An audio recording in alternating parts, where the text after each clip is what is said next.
बहन कह रही थी कि गुरुजी वो अभी अभी की बात कहे, गुरुजी सिर की गोली अलग होती है, पेड़ दुखने की गोली अलग होती है, पेट दुखने की गोली अलग होती है, थायराइड की गोली अलग होती है, बीपी शुगर की गोली अलग होती है, और आप तो कहते हो सारी समस्या का हल एक लोटा चाय। सबकी गोली अलग है और आपने एक ही गोली कर दी। तो हमने उससे कहा देखो पहले पूर्व समय का अंदाजा लगा कर बैठिए। पुराने समय में घुटने के डॉक्टर अलग नहीं होते थे, फेफड़े के डॉक्टर अलग नहीं होते थे, आंख के डॉक्टर अलग नहीं होते थे, सिर के डॉक्टर अलग नहीं होते थे। गांव में शहर में एक डॉक्टर होता था, वो एक हॉस्पिटल में एक डॉक्टर रहता था और वो एक डॉक्टर सारी रोग का इलाज कर देता था। उसी तरह से मेरे शंकर महामृत्युंजय कहलाते हैं, वो सारा रोग का एक बार में अकाल मृत्यु वो मरे जो काम करे चंडाल का, काल उसका क्या बिगाड़े जो भक्त हो महा काल का। जो शंकर की आराधना करने वाला, शिव की स्तुति करने वाला, शंकर का अनुमोदन करने वाला, शिव स्मरण में डूबने वाला, उसका इलाज मेरा भोलेनाथ जानकर कर देता है।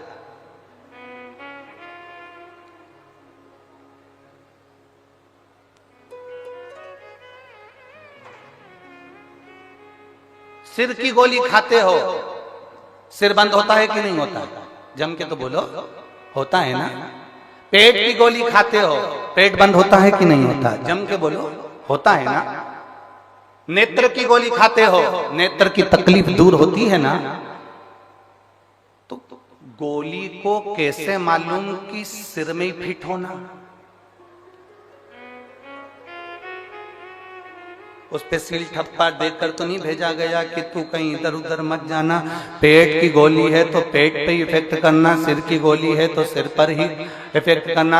आप गोली को कैसे मालूम होता है कि पैर दुखने की है तो पैर पर असर करेगी, हाथ दुखने की है तो हाथ पर असर करेगी, किडनी की है तो किडनी पर असर करेगी, लीवर की है तो लीवर पर असर करेगी, थायराइड की है तो थायराइड पर असर करेगी, और सिर दर्द की है तो सिर दर्द पर असर करेगी। गोली को खाया जाता है, वो पेट में जाती है और जिस चीज में तकलीफ होती है वहां वो असर करना प्रारंभ करती है।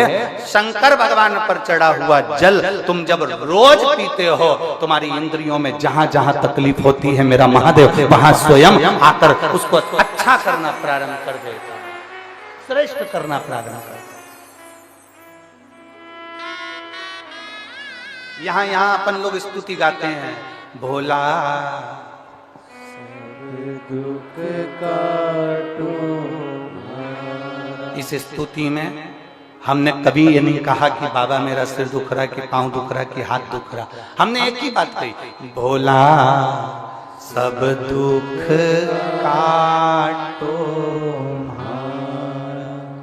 ओ भोला सब दुख काटो।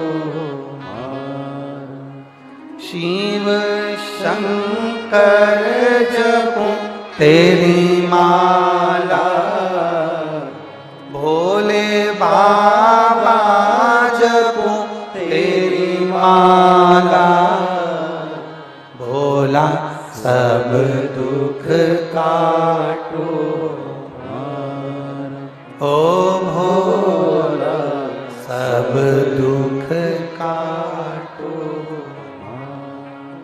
हमने स्तुति में गाया, बाबा मेरा सब दुख काट दीजिए, बाबा मेरी सब तकलीफें काट दीजिए। एक दुख नहीं जिंदगी में, ना जाने कितने दुख हैं, कितने दुख। सबकी अपनी अपनी तकलीफें हैं, सबका अपना अपना कष्ट है, सबकी अपनी अपनी बीमारियां हैं, सबका अपना अपना रोग है, सबका।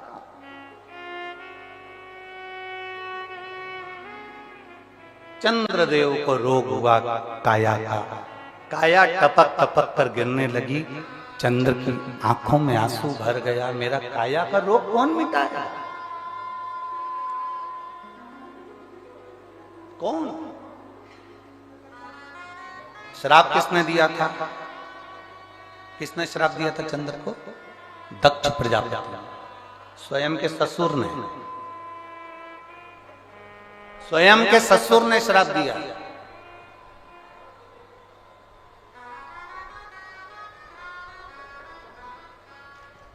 काया का रोग लग गया। अब इसको मिटाएगा तो मिटाएगा कौन? कौन मिटाएगा? कौन मिटा सकता है? चंद्र के मन में खलबली उत्पन्न होने लगी, रोने लगा चंद्र। कौन मेरे दुख को मिटा सकता है? चंद्र की आंख में आंसू भर गए, रो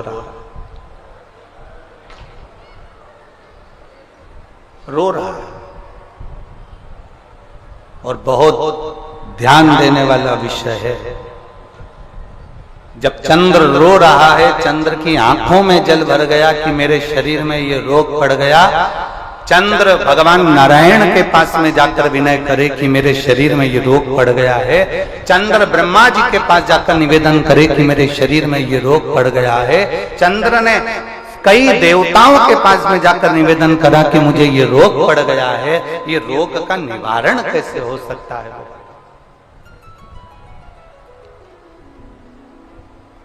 इस रोग का निवारण कैसे? इस रोग से मुक्ति कैसे?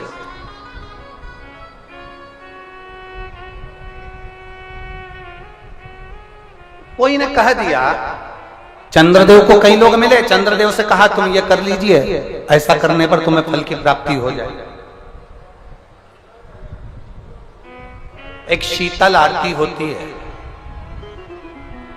मेरी जीजियों बड़े सावधानी से सुनिएगा। एक शीतल आरती होती है। कभी अगर तुम्हारे जीवन में अगर कभी तुमको ऐसा लगे कि रोग बड़ा भारी हो चुका है और बहुत भारी रोग मुझे घेरता जा रहा है, या डॉक्टर को दिखाने जा रहे हो और तुम्हें ऐसा लग रहा है कि डॉक्टर कोई बड़ी बीमारी बताएगा, तो उस समय पर शीतल आरती का प्रयोग करें। एक पुष्प हाथ की हथेली में रख लीजिए, एक पुष्प हाथ की हथेली में रख लीजिए, और यहां तक शास्त्र कहता है अगर हो सके तो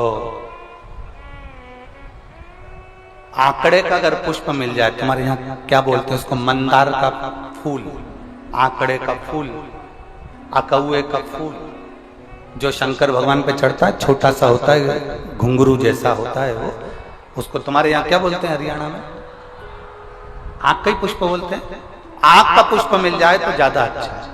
अब उसमें चाहे सफेद हो, चाहे नीला हो, चाहे गुलाबी हो, जैसा भी हो, हाथ में रखने के बाद हाथ में एक लोटा जल, भगवान शंकर के शिवालय में जब आप प्रवेश करें और प्रवेश करते समय भगवान के सम्मुख में जब भगवान शंकर के साक्षी में जब पहुंचे, आपके सामने पूजन में कोई भी सामग्री नहीं है, आपके पास में न दिया है, ना बाती है, ना गर्भवती है, ना चंदन है, ना कपूर है, ना कोई सामग्री है, केवल एक आंख का पुष्प और एक लोटा जल आपके पास में है। शिवालय में पहुंचकर शीतल आरती का प्रयोग करो।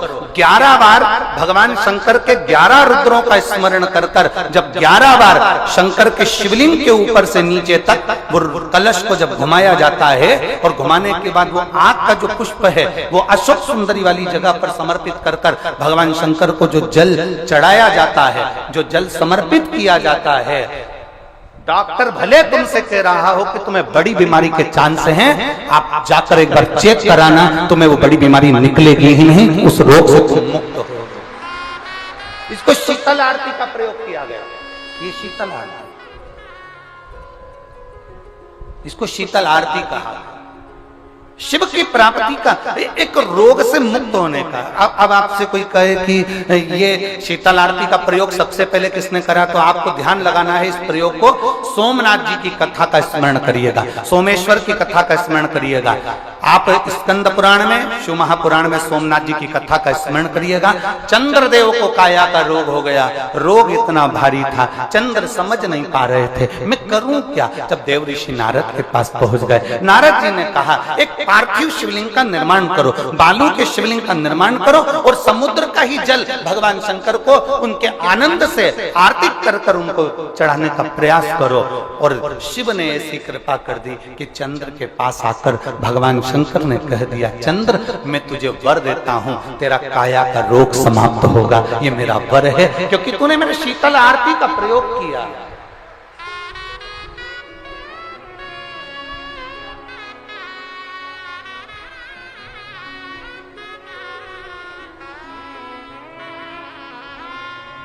मेरी जीजियों, दो चीजें बड़ा स्मरण में रखिएगा। एक, बैसाख महीने में मट्टी के पात्र का जल, अभी अभी क्या चल रहा है, फागुन, अभी क्या चल रहा है, फागुन। जब बैसाख का महीना आए ना,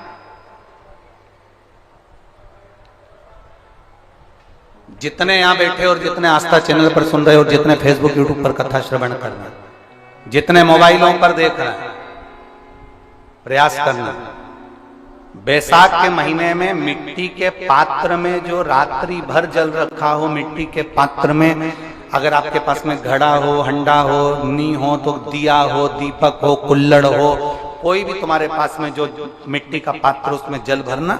वो जल बैसाख के महीने की किसी भी सोमवार के दिन, किसी भी सोमवार के दिन, बैसाख महीने या किसी प्रदोष के दिन या बैसाख महीने के शिवरात्रि के दिन, वो मिट्टी के पात्र का जल अपने घर के प्रत्येक व्यक्ति का स्पर्श कराकर उस मिट्टी के पात्र के जल को तांबे के पात्र में डाल लीजिए और घर के प्रत्येक व्यक्ति का स्पर्श करा लीजिए और शंकर भगवान पर कुंदकेश्वर महादेव के नाम से समर्पित करिए। कुंदकेश्वर महादेव, कभी जीवन में पीछे पलट कर देखने की जरूरत नहीं पड़ेगी, आप उन्नति की सीढ़ी की ओर बढ़ते चले जाओगे। बैसाख महीने में मट्टी के पात्र का जल भगवान शंकर को समर्पित होना चाहिए, उसका सुख हमारे जीवन को एक आनंद फल प्रदान।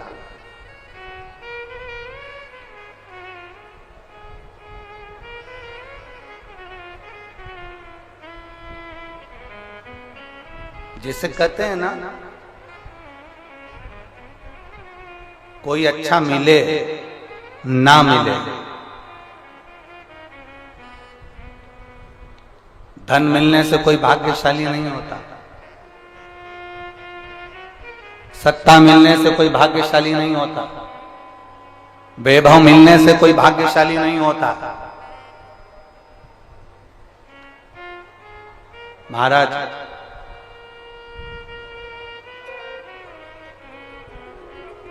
धन मिलने से कोई भाग्यशाली नहीं होता, वैभव मिलने से कोई भाग्यशाली नहीं होता, सत्ता मिलने से कोई भाग्यशाली नहीं होता, बड़ा मकान मिल जाने से कोई भाग्यशाली नहीं होता। शिव महापुराण की कथा कहती है, अगर दो सही मिल जाएं तो तुम्हारा जीवन सफल हो जाए, एक गुरु सही मिल जाए और दूसरी घरवाली सही मिल जाए तो तुम्हारी जिंदगी स्वर्ग। दो सही मिलना चाहिए। धन मिलने से कोई भाग्यशाली नहीं होता, वैभव मिलने से कोई भाग्यशाली नहीं होता, सत्ता मिलने से कोई भाग्यशाली नहीं होता, बड़ी मकान बड़ी गाड़ी मिलने से कोई भाग्यशाली नहीं होता। दुनिया का सबसे भाग्यशाली व्यक्ति वो होता है जिसको दो ठीक मिल गए, दो अच्छे मिल गए, एक गुरु अच्छा मिल जाए, दूसरी जम की बोलो घरवाली अच्छी मिले। गुरु अच्छा मिलेगा तो तुम्हें स्वर्ग की सीढ़ी चढ़ा देगा और घरवाली अच्छी मिलेगी तो घर को स्वर्ग बना देगी।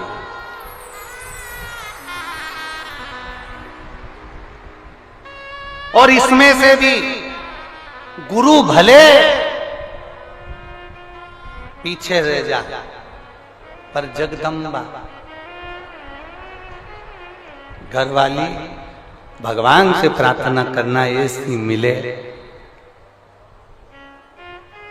जो मेरे अनुकूल हो, प्रतिकूल नहीं, अनुकूल। एक पति की पत्नी अनुकूल नहीं थी, प्रतिकूल थी।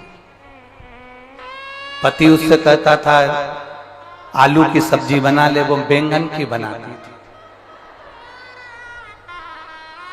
पति उससे कहता आज तू पीली साड़ी पहनना, वो नीली पहनती थी।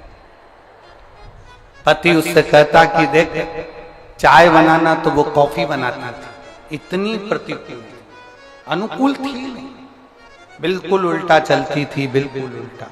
एक दिन पति को बड़ा दुख हुआ और पति ने अपने गुरुजी से कहा, गुरुदेव 16 श्राद्ध का समय आ रहा है, श्राद्ध पक्ष आ रहा है, गुरुदेव मेरे पिताजी का श्राद्ध आ रहा है। मैं अपनी पत्नी को बोलता हूं पर वो श्राद्ध नहीं करने देती है क्योंकि उल्टा चलती है, मैं क्या करूं? गुरुजी ने कहा एक काम कर, अभी तक वो उल्टा चलती थी, अब की बार तू उल्टा चल। उसने कहा गुरुजी उल्टा कैसे चलूं? तो वो तुरंत गुरुजी ने कहा कि एक काम कर, तू ऐसा कर कि आज घर जाकर बोलना अपनी पत्नी से, सुनो पिताजी का श्राद्ध है पर अपन श्राद्ध नहीं करेंगे। अभी तक बोलती थी करेंगे, अब बोलना नहीं करेंगे। उसने कहा ठीक है, ऐसा बोल दूंगा। और उसने जाकर तुरंत कहा सुनो पिताजी का श्राद्ध है, अपन नहीं करेंगे। पत्नी तुरंत चिल्ला के बोली क्यों नहीं करेंगे? तुम्हारा बाप, तुम्हारा पिता और तुम ही उनका श्राद्ध भी कर रहे, जरूर करेंगे। अब पति ने मन में सोचा गुरुजी तो गुरुजी है, कितना बड़ा ज्ञान दे दिया भाई, कितना बड़ा। और गुरुजी ने कहा था जो जो तुझे करवाना है उसके लिए उल्टा चलना। इतने में इसने कहा सुनो श्राद्ध करेंगे तुम कह रही हो तो, पर पंडित को भोजन नहीं कराएंगे। इतने में पत्नी जूड़ा बांधती बांधती बोली क्यों नहीं कराएंगे? इतनी सारी प्रॉपर्टी का छाती पे बांध के ले जाओगे, 100 बामन को जिमाएंगे जा। पति ने सोचा आज तक एक नहीं जिमाया और आज 100 बामन जिमा रही है। पति ने कहा ब्राह्मण तो जिमा देंगे तेरे कहने पर दक्षिणा नहीं देंगे। कैसे नहीं दोगे? सबको सोने की अंगूठी देंगे। पति बड़ा प्रसन्न।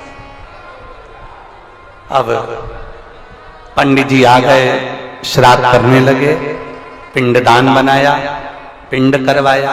पंडित जी ने कहा ये पिंड ले जाकर अच्छी गंगा जी की नदी में पानी में इसका विसर्जन करो। पत्नी ने पति से पूछा कहां जा रहे हो? पति तिल्ला कर बोला पिताजी के पिंड को नदी में विसर्जन करने जा रहा हूं। इतने में पत्नी चिल्ला कर बोली तुम्हारे बाप ने कौन सा अच्छा काम किया था जो नदी में विसर्जन करने जा रहा हो? गटर में पटक दो। अब यहां पर उसको उल्टा बोलना था कि पिंड को गटर में पटकने जा रहा हूं, तो पत्नी बोलती नदी में विसर्जन करो। अब इसने कहा नदी में विसर्जन करो, तो इसने गटर में पटकवा दिया। बड़ा दुखी हुआ, सारा करा धरा पे पानी फिर गया। गुरुजी के पास गया, गुरुदेव गुरुदेव कुछ तो करो कि मेरी पत्नी से मेरा पीछा छूट जाए। गुरुजी ने कहा ऐसे पीछा नहीं छूटने वाला, एक काम कर तू गंगा नहाने हरिद्वार चले। हरिद्वार चले जा तो इससे पत्नी से पीछा छूट जाएगा। क्यों नहीं छूटेगा? पत्नी से भी कह देना कि हरिद्वार जाने का मना करना उसको, तू मना करेगा तो वो जाएगी। बस उल्टा उल्टा करते जाना, मैं तुझे समझा के भेज रहा हूं वैसा करना। उसने गुरुजी ने जैसा समझाया वैसे ही करा। घर पहुंचा, पत्नी से बोला सुनो पूरे गांव के लोग, पूरे रेवाड़ी के लोग हरिद्वार जा रहे हैं, अपन नहीं जाएंगे क्योंकि अपने पास टाइम नहीं है। पत्नी बोली कैसे नहीं जाएंगे? 40 साल शादी के हो गए, आज तक कहीं घुमाने नहीं ले गए, चलो मेरे साथ हरिद्वार। पत्नी हरिद्वार ले गई पति को। अब गुरुजी ने कहा था गंगा जी में नहाने जाना, और पत्नी जब नहाने लगे तो पत्नी से कह देना ज्यादा आगे मत जा।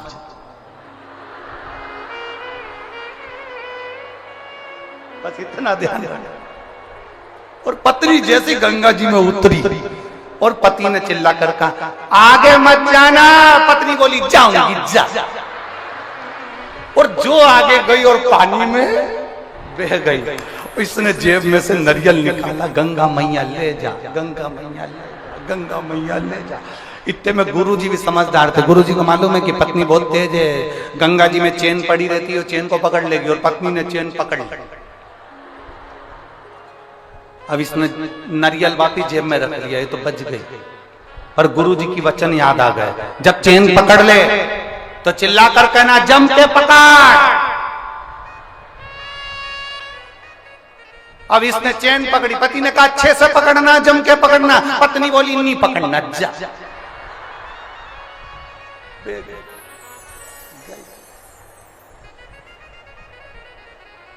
हरिद्वार में बही, बंगाल में निकली।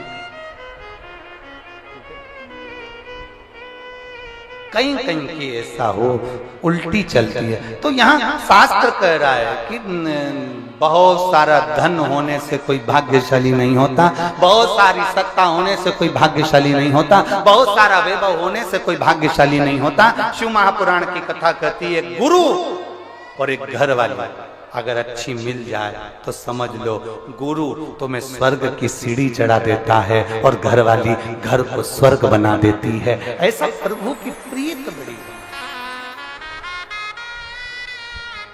चंद्र शीतल आरती चंद्र कर रहा है, शीतल और कर्पूर गौरम करुणावतारम संसार सारम भुजगे। चंद्रदेव ने जो भगवान की आराधना करी, आराधना करते ही शंकर जी ने दर्शन दे दिया। दक्ष प्रजापति को क्रोध आ गया। दक्ष प्रजापति को क्रोध इसलिए आया कि दक्ष प्रजापति को क्रोध आने का कारण केवल इतना सा था कि मैंने चंद्र को काया का रोग का श्राप दिया था, इसका रोग ठीक किसने करा? तो मालूम पड़ा कि शंकर भगवान ने करा है, शिव ने करा है। बस दक्ष प्रजापति का हृदय जल गया। मेरा दामाद होकर मेरे अनुकूल नहीं चल रहा, मेरे विपरीत चल रहा। चंद्र को ठीक कर दिया, जिस चंद्र को मैंने काया का रोग दिया था उसको ठीक कर दिया। क्रोध में आ गए दक्ष प्रजापति और आखिरी में हुआ क्या? यज्ञ की तैयारी हुई। उस यज्ञ की मीटिंग में भी शंकर का अपमान किया, यज्ञ में शंकर को ना बुलाकर उनका अपमान किया। बार बार शंकर का अपमान करते हैं, केवल एक कारण है, क्योंकि शंकर भगवान ने उन्हें रोग से मुक्त करा था। मेरे शिव जी को इसका कोई फर्क नहीं पड़ता। दुनिया के लोग कितना भी ताना दें, दुनिया के लोग कितनी भी गाली दें, दुनिया के लोग कितना भी अपशब्द कहें, दुनिया के लोग कितना भी आड़ा टेढ़ा बोलें, शिव महापुराण की कथा कहती है अगर आपने अपने दिल से शंकर भगवान को पुकारा है तो सारी दुनिया तुमको दुख देने वाली होगी और मेरा महादेव दुख से निवारण करने वाला है।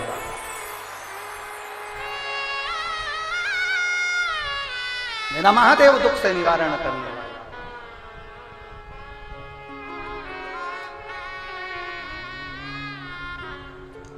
शिव कथा कर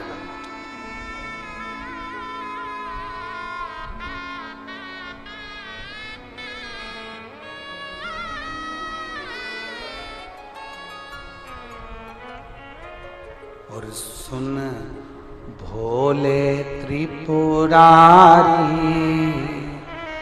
द्वार तेरे आया हूँ। सुन भोले त्रिपुरारी द्वार तेरे आया हूँ। सुन भोले त्रिपुरारी द्वार तेरे आया हूँ। सुन भोले त्रिपुरारी द्वार तेरे आया हूँ। द्वार तेरे आया, द्वार तेरे आया हूँ। द्वार तेरे आया हूँ, द्वार तेरे आया हूँ। सुन भोले त्रिपुरारी द्वार तेरे आया हूँ। सुन भोले त्रिपुरारी द्वार तेरे आया हूँ। भर दे झोली थाली द्वार तेरे आया हूँ। भर दे झोली खाली द्वार तेरे आया हूँ। भर दे झोली खाली द्वार तेरे आया हूँ। भर दे झोली खाली द्वार तेरे आया हूँ। पीछे वाले भी दोनों हाथों से बड़े प्रेम से। राधे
तेरी काशी में गंगा बहती है, तेरी काशी में गंगा बहती है, ओ तेरी काशी में गंगा बहती है, तेरी काशी में गंगा बहती है। लाज राखो ओ लाज राखो, लाज राखो त्रिपुरारी, द्वार तेरे आया हूँ। लाज राखो त्रिपुरारी, द्वार तेरे आया हूँ। सुन भोले त्रिपुरारी, द्वार तेरे आया हूँ। सुन भोले त्रिपुरारी, द्वार तेरे आया हूँ। द्वार तेरे आया हूँ, द्वार तेरे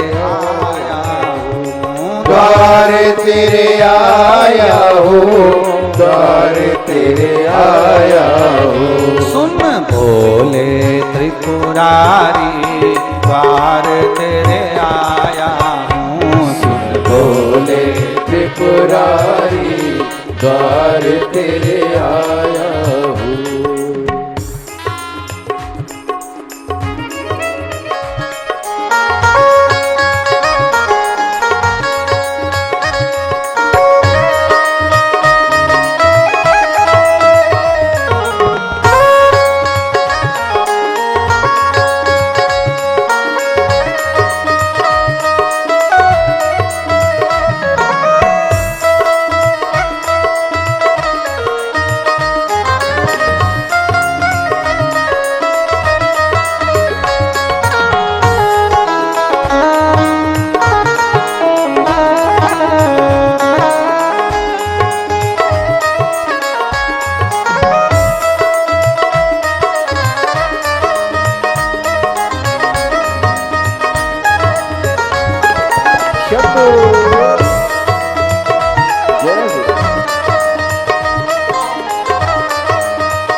नगर के राजा हो करे, उज्जैन नगर के राजा हो करे, उज्जैन नगर के राजा हो, उज्जैन नगर के राजा हो।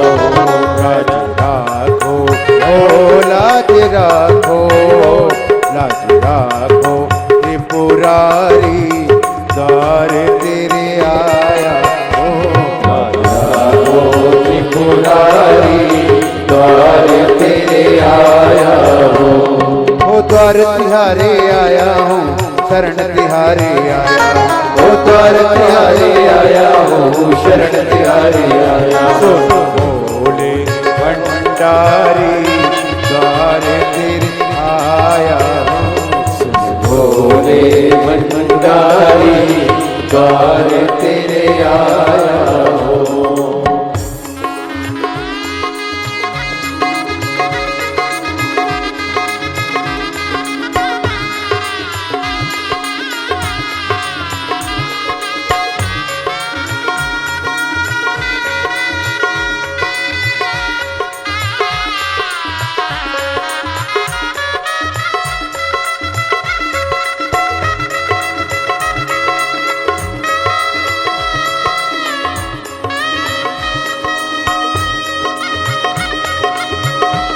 बड़े भाव से दोनों हाथों से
राजा ने यज्ञ रचाया ओ दक्ष राजा ने यज्ञ रचाया ओ दक्ष राजा ने यज्ञ रचाया तांडव करते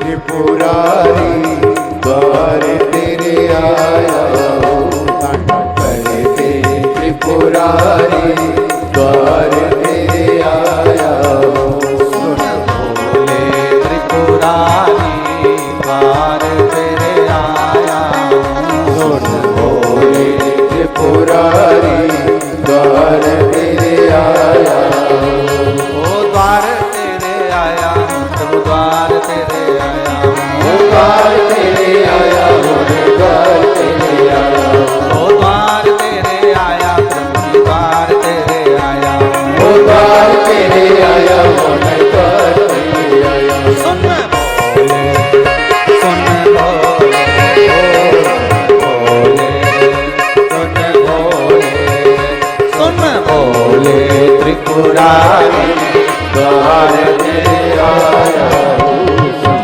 भोले त्रिपुरारी द्वार तेरे आया सुन भोले त्रिपुरारी द्वार तेरे आया सुन भोले त्रिपुरारी द्वार तेरे आया सुन भोले त्रिपुरारी द्वार तेरे आया सुन भोले त्रिपुरारी द्वार तेरे आया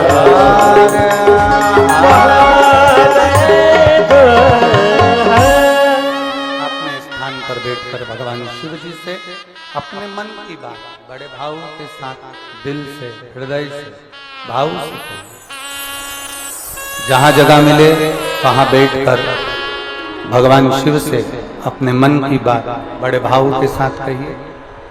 जितने कार्यकर्ता खड़े हैं वो भी प्रेम से बैठकर भाव से बाबा से अपने मन की बात अपने हृदय के साथ दिल से बाबा से प्रार्थना करिए। बार बार ये मौका नहीं लगता बाबा से अपने मन की बात कहने का। जिसको आता है वो साथ में बोलेंगे। शिव महापुराण के मूल मंत्र का स्मरण करें।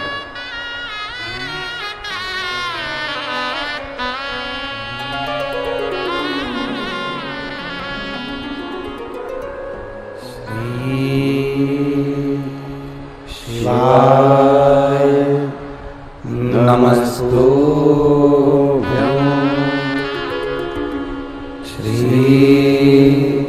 शिवाय नमस्तुभ्यं श्री शिवाय नमस्तुभ्यं श्री शिवाय नमस्तुभ्यं श्री शिवाय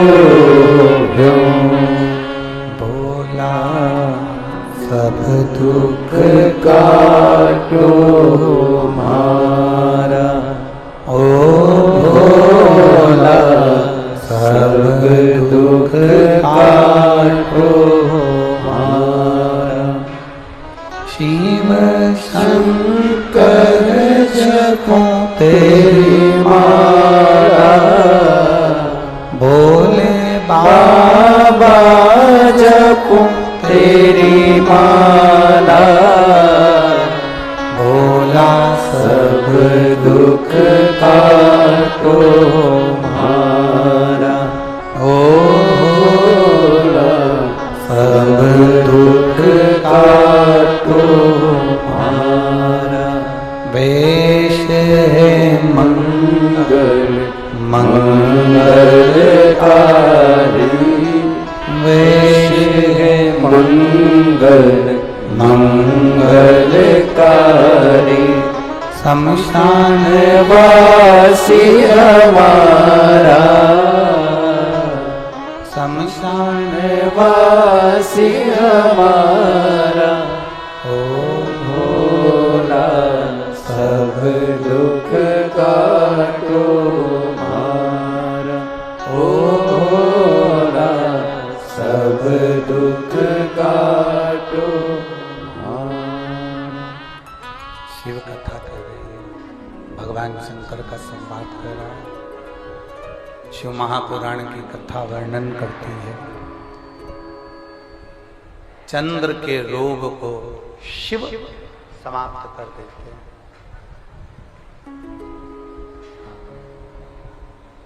ऐसा दुनिया का कोई रोग नहीं जो मेरा महादेव समाप्त ना कर पाए।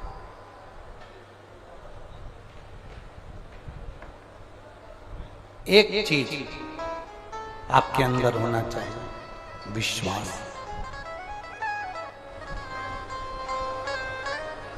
अगर आपके अंदर विश्वास है, भरोसा है, तो शिव तुम्हारा है और तुम शिव के। फिर वो काम रुक नहीं सकता, वो काम होकर ही रहेगा अगर भरोसा पक्का है तो।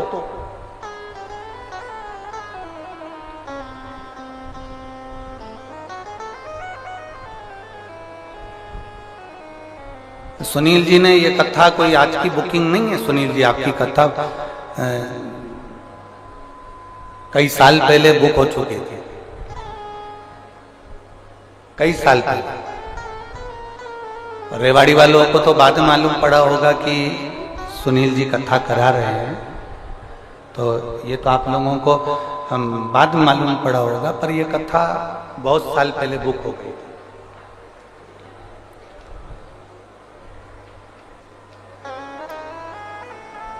और हम तो कहते हैं कि ये कोई पूर्व समय का जो आपका प्रारब्ध है, पूर्व समय का कोई भगवान देवादिदेव महादेव का आपसे कोई संबंध रहा होगा सुनील जी, तो ये बाबा रेवाड़ी में आकर कथा का रसपान करा दिया। कहीं कृपा भगवान शिव की हुई।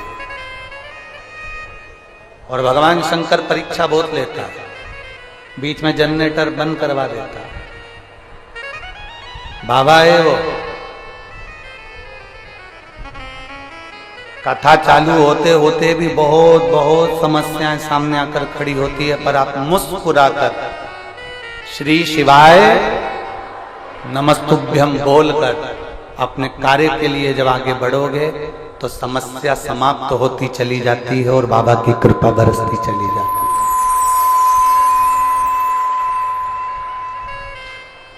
भरोसा रखकर, दृढ़ता। अनुष्ठान किया। दक्ष प्रजापति ने एक मीटिंग रखी,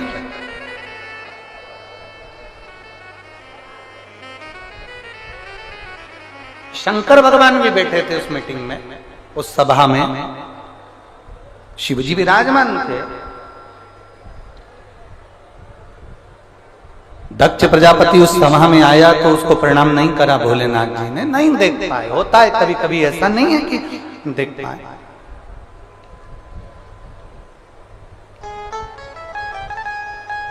जितने लोग कथा श्रवण करने आए, आपसे निवेदन है, सुनील जी आपको देख रहे हैं कि नहीं देख रहा, इससे मतलब मत रखना। सुनील जी की पत्नी ने आपका आदर करा कि नहीं करा, उससे मतलब मत रखना। सुनील जी के बेटे ने आपको बैठने के लिए जगह दी कि नहीं दी, उससे मतलब मत रखना। उनकी बेटी ने आपका आदर करा कि नहीं करा, उससे मतलब मत रखना। आप कथा सुनने के लिए आए, आप यहाँ ये नहीं कि हमको बहुत वीआईपी व्यवस्था मिलना थी, हमको ऐसी व्यवस्था मिलना थी, हमें ऐसा रखना। ना ना, आप किसके भरोसे आए? जम जम के बोलो जरा, बाबा जहां जगह मिल जाए वहां बैठकर भगवान की कथा का रसपान ग्रहण करो, अपने जीवन को आनंदित करो। इस भाव में मत रहो कि कौन हमारा सम्मान कर रहा है, कौन अपमान कर रहा है, कौन क्या बोल रहा है, कौन क्या नहीं बोल रहा है। देखिए, मेरा देवादिदेव महादेव, संसार में आप किसी का अनुमोदन करें ना करें, किसी का स्मरण करें ना करें, हमें पता नहीं, पर शंकर का स्मरण जरूरी है, बहुत जरूरी।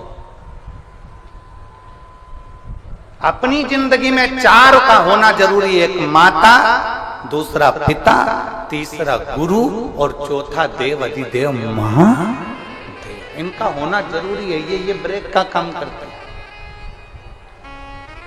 आजकल नई नई गाड़ियां आ रही हैं, कितनी भी वीआईपी गाड़ी लिया, 1 करोड़ 5 करोड़ 10 करोड़ की गाड़ी लिया, गाड़ी में नई नई गाड़ियों में से क्लच हटा दिया गया है। सुनील जी सही है, नई गाड़ियों में से क्लच हटा दिया। और वीआईपी गाड़ी लिया हो, उसमें से गियर, बोलो बोलो जम के बोलो, हटा। दुनिया की कितनी भी वीआईपी गाड़ी लिया हो, भले उसमें क्लच हटा देंगे दुनिया के लोग, बनाने वाले उसमें से गियर हटा देंगे, पर ऐसी कोई गाड़ी आज तक नहीं बनी जिसमें से ब्रेक हटा दिया गया, जिसमें से ब्रेक हटा। कितनी भी वीआईपी गाड़ी बन जाए, 10 करोड़ की, 5 करोड़ की, 3 करोड़ की, 4 करोड़ की, उसमें से क्लच हट जाएगा, गियर हट जाएगा, पर ब्रेक नहीं हटेगा। ये ब्रेक गाड़ी में होना जरूरी है। उसी तरह अपनी जिंदगी में महादेव का होना जरूरी है। ये ब्रेक ये बहुत जरूरी है हमारे जीवन के लिए, हमारी जिंदगी के उन्नति के मार्ग के लिए, हमारे जीवन के आगे के पहलू के लिए शिव का होना चाहिए। दक्ष प्रजापति समझ नहीं पाया, जान नहीं पाया।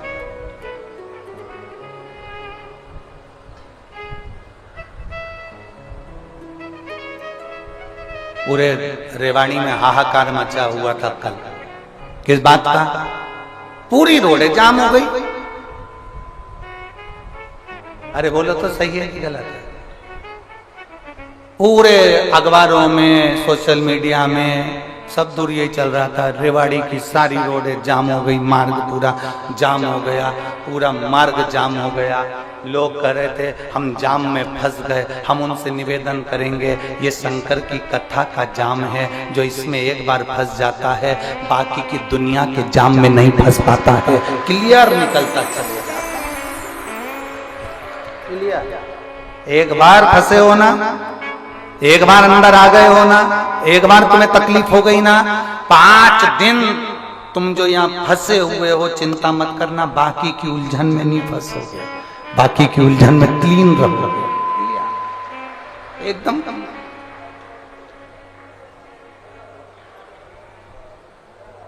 धारण करो शिव को, धारण करो अपने भीतर भगवान शंकर के भक्त।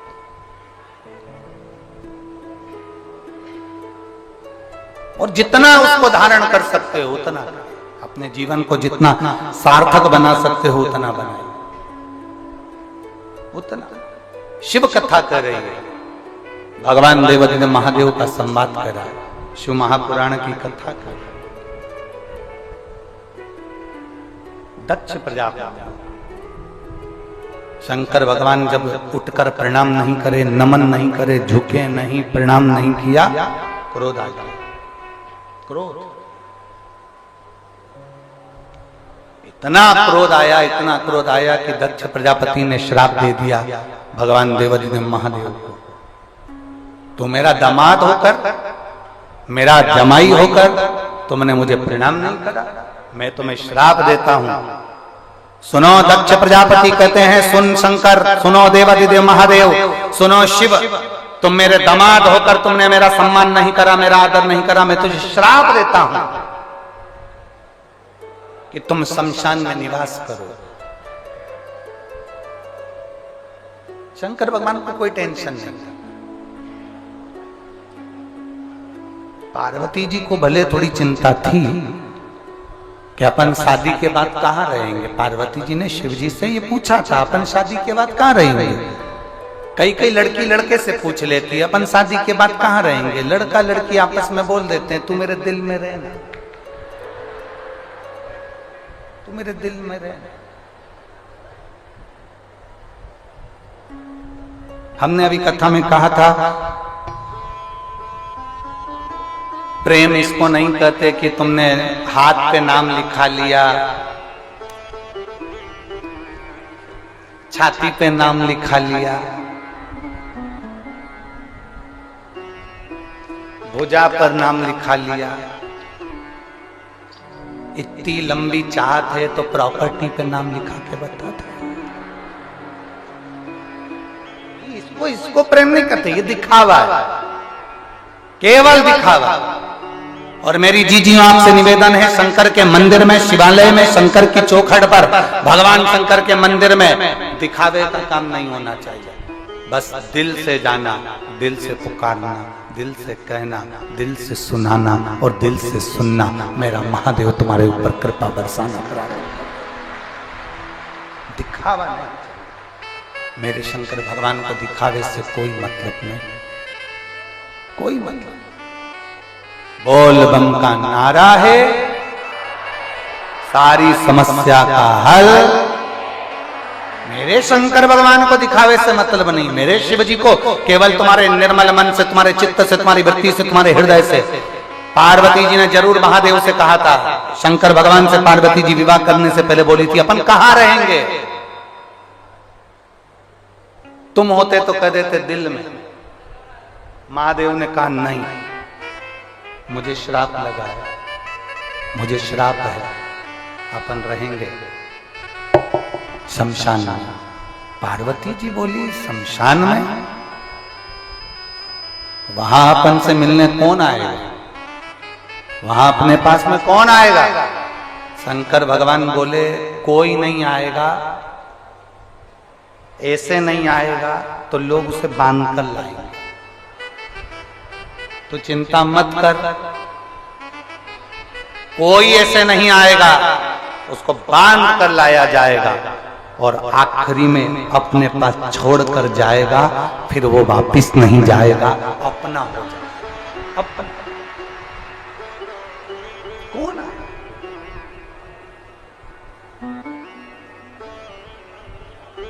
और मेरे भोले तेरा सहारा है,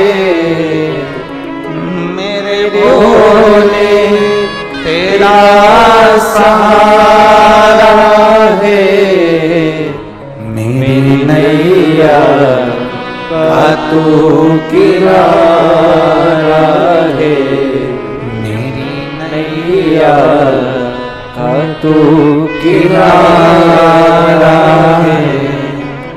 मेरे भोले तेरा सहारा है, मेरी नैया का तू किनारा है, मेरी नैया का तू किनारा है। आप उसको दिल से पुकारेंगे, वो दिल से मिलता है। उसकी अविरल भक्ति हमें आनंदता का भाव प्रकट कर देती। शिव कथा कर रही है,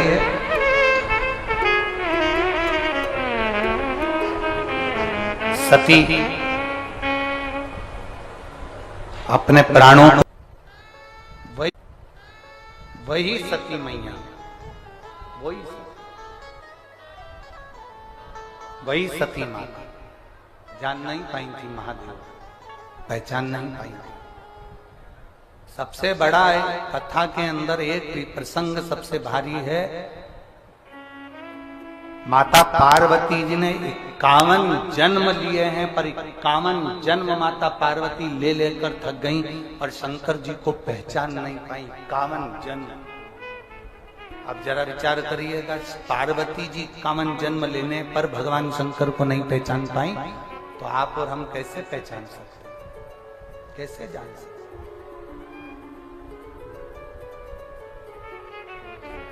एक पत्र है,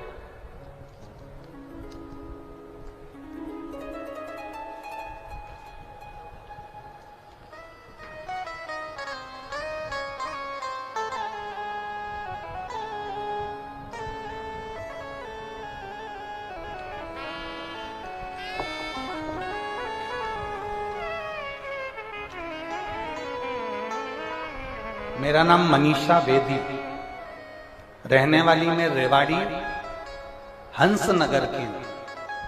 कहीं बैठी हैं? आप ही हैं? श्री शिवाय नमस्तुभ्यम। वापिस हाथ हिलाओ एक बार। श्री शिवाय नमस्तुभ्यम। मेरा नाम मनीषा वेदी है, मैं रहने वाली रेवाड़ी हंस नगर की हूं। एक लोटा जल और सीहोर के रुद्राक्ष का वर्णन करना चाहता हूं। मेरी ननंद प्रिया वेदी आई है क्या? प्रिया, प्रिया यही है। श्री शिवाय नमस्तुभ्यम। लिया इसको, लिया। और पूरा दिमाग काम करना बंद कर दिया था।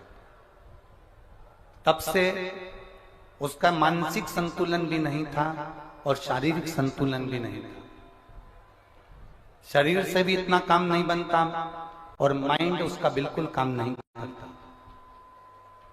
मुख से ज्यादा बोल नहीं पाती, समझ नहीं पाती, ध्यान नहीं दे पाती, सुन नहीं पाती। गुरुदेव, मैंने अलवर में आपके द्वारा की गई शिव महापुराण की कथा सुनी। फिर हम लोग सीहोर गए, वहां से रुद्राक्ष लेकर आए। तांबे के लोटे में उस रुद्राक्ष को डालकर शंकर जी को जल चढ़ाना और वो जल हमारी ननंद को पिलाना प्रारंभ करा। गुरुदेव, उसने अपने मुख से कभी कोई शब्द नहीं बोला था। उसका शरीर काम नहीं करता था, उसका माइंड काम नहीं करता था, दिमाग संतुलित नहीं था। आज मैं बाबा के इस पावन प्रांगण में छाती ठोक कर कह सकती हूं कि अब मेरी ननंद समझने लगी है और उसका दिमाग काम करने लगा और वो मुख से श्री शिवाय नमस्तुभ्यम कहने लगी। गुरुदेव, 35 साल के बाद मेरी ननंद ने अपने मुख से शब्द निकाला तो श्री शिवाय नमस्तुभ्यम निकाला। 35 साल तक वो अपने दिमाग से काम नहीं कर पाती थी। 35 साल तक उसका शरीर उठने बैठने के भी लायक नहीं था। शिव तत्व है।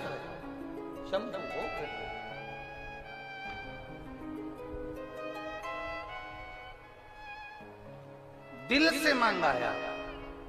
इन्होंने लिखा, अलवर की कथा में जिस भूमि पर बैठकर कथा सुनती थी, आरती होने के बाद उस भूमि की रज को मैं उनके शरीर पर लगा। ये शिव तत्व है, ये भक्ति है। तुम्हारे घर में कितना बड़ा गैस का भट्टा, क्या रोज रोज काम में आता है? अरे बोलो, जम के बोलो जरा। नहीं आता। चम्मच छोटी सी, कटोरी छोटी सी, गिलास छोटा सा, थाली छोटी सी, छोटा सा बर्तन, छोटा सा कुकर, छोटा सा गैस, छोटी सी झाड़ू, छोटा सा आसन, छोटा सा सामान, छोटी सी चलनी चाय की। इतनी बड़ी कोई चाय की चलनी ला दे तो तुम्हारे क्या काम की? वो कोई बड़ा आयोजन होगा तब बड़ी चलनी काम आएगी, पर छोटी चलनी चाय की तो हर कभी रोज रोज काम आती है। छोटा बर्तन, छोटी सामग्री, छोटी वस्तु, ये कभी भी काम आ सकती है, पर बड़ा बर्तन, बड़ी सामग्री, बड़ी वस्तु रोज रोज काम नहीं आती है। भगवान से भी कहना, परमात्मा हमको छोटा बनाकर रखना और तेरी सेवा में लगा कर रखना।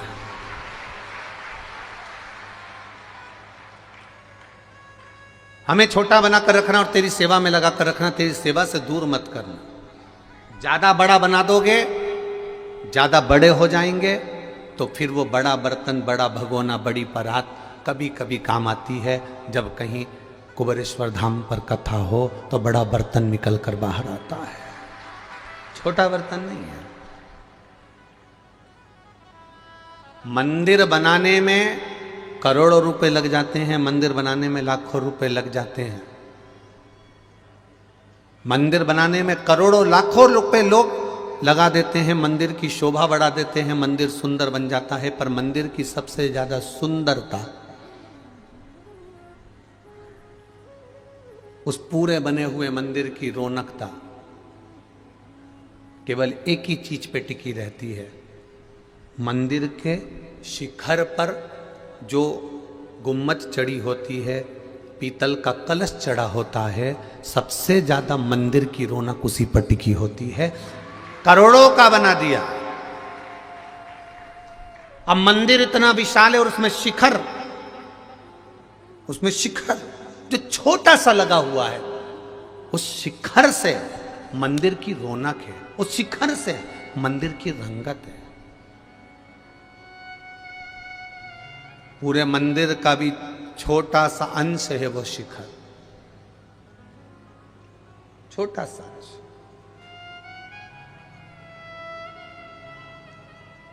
जितने छोटे रहोगे उतने परमात्मा के करीब,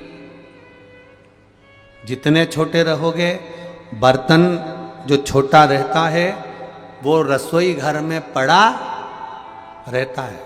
ईमानदारी से बोलना, तुम्हारे घर के किचन में, रसोई घर में जहाँ तुम भोजन बनाते हो, छोटा सा रसोई घर, छोटा सा किचन, छोटा सा भोजनालय, उस भोजनालय के अंदर जो छोटे छोटे बर्तन हैं वो ऐसे जमे रहते हैं। कटोरियाँ, गिलासियाँ, चम्मचियाँ, थाली, यहाँ सब ड्रॉज में रखे रहते हैं। अब इतना बड़ा बर्तन तुम ड्रॉज में रखोगे क्या? इतना बड़ा बर्तन तुम उस रेक से पर रखोगे क्या? उस जाली में रखोगे क्या? स्टील की अलमारी में रखोगे क्या? इतना बड़ा बर्तन तो तुम्हें कहीं दूसरी जगह रखना पड़ेगा। अर्थात छोटे बने रहोगे, जितनी नम्रता तुम में होगी, जितना छोटापन तुम में होगा, जितनी सहजता तुम में होगी, जितनी आनंदता तुम में होगी, तुम उतने, जैसे छोटा बर्तन रसोई घर में रखा होता है, छोटा बर्तन भंडारे में रखा होता है, उसी तरह जितने छोटे बने रहोगे, नम्र बने रहोगे, उतने महादेव के पास बने रहोगे, शिव के पास बने रहोगे। जितने बड़े बर्तन होते चले जाओगे, जितना बड़ा पात्र होते चले जाओगे, जितने बड़े भगोने होते चले जाओगे, जितना बड़ा बर्तन बनते चले जाओगे, जितने बड़े बनते चले जाओगे, उतना तुम्हें महादेव भी दूर करते चले जाता है कि अब मैं तुम्हें करीब नहीं रख सकता, क्योंकि ये पात्र बड़ा हो गया, ये कभी कभी निकलेगा, ये बर्तन कभी कभी काम आएगा। छोटा रहता तो मेरा रहता। भगवान मेरा महादेव भागवान बनाता है। मेरा महादेव क्या बनाता है? भागवान बनाता है, अर्थात भाग्यवान बनाता है। मेरा महादेव संपूर्ण विश्व के लोगों को भाग्यवान बनाने का प्रयास करता है, पर धीरे धीरे धीरे धीरे लोग समझते हैं कि हम खुद से भाग्यवान बने हैं, खुद से भाग्यवान बने हैं, तो वो धीरे धीरे भगवान की जगह स्वयं भगवान बनने का प्रयास करने लगते हैं, और भगवान बनने का प्रयास करने लगते हैं तो फिर वो भगवान की निगाह से नीचे चले जाते हैं, भगवान की दृष्टि से नीचे चले।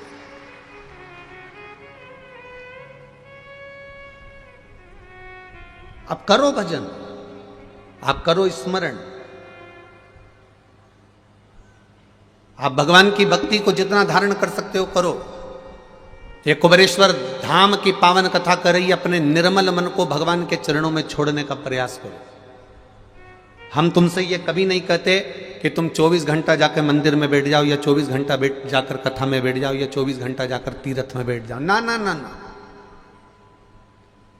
अपने घर में रहो।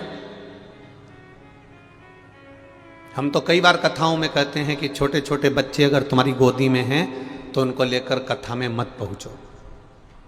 घर में बुजुर्ग माता पिता बीमार पड़े हैं तो तुम कथा में मत पहुंचो। क्यों? वो छोटे बच्चे की सेवा कर लोगे, वो बुजुर्ग माता पिता की सेवा कर लोगे तो सीहोर वाला महाराज की शिव पुराण का फल वैसे ही मिल जाएगा।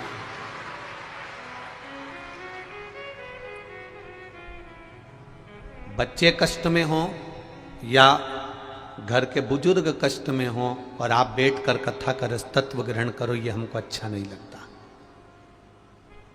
प्रयास करो।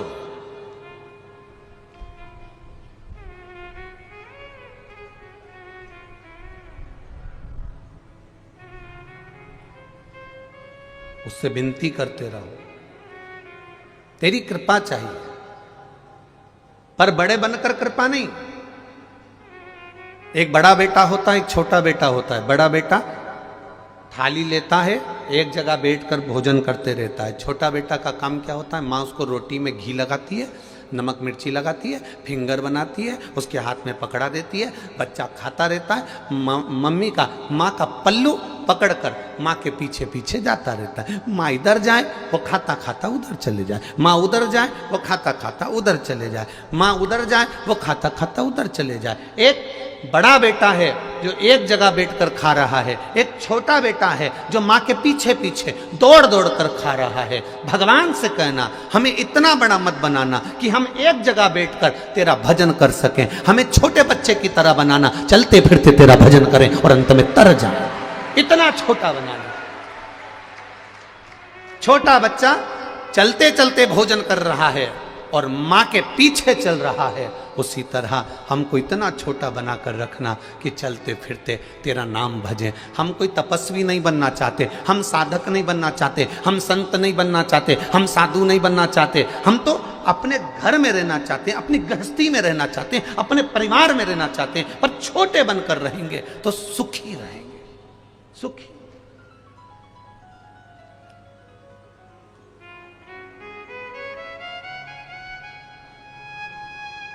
अभी बरहानपुर की कथा में एक बात कही थी, आपके स्मरण में होगी। जितने बड़े बनते चले जाते हैं, जितने बड़े बनते चले जाते हैं,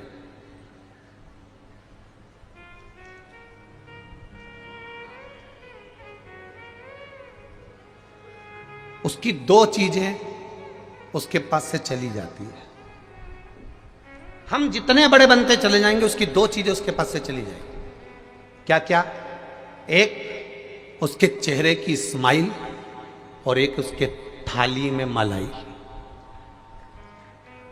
थाली में भोजन में उसके ना तो घी मिलेगा, ना शक्कर मिलेगी, न रबड़ी मिलेगी, न बालूशाही मिलेगी, न जोरदार एक से बढ़कर एक मालपुआ रबड़ी कुछ भी उसकी थाली में नहीं मिलेगी।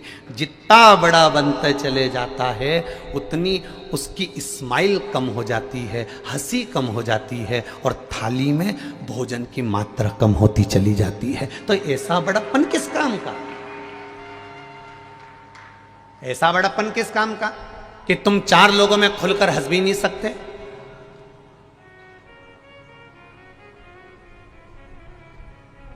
अब बहुत ऊंचे पद पर बैठे और एकदम खिलखिला के हंस दिए तो तुरंत लोगों ने मोबाइल में फोटो बना करके दिया, बताओ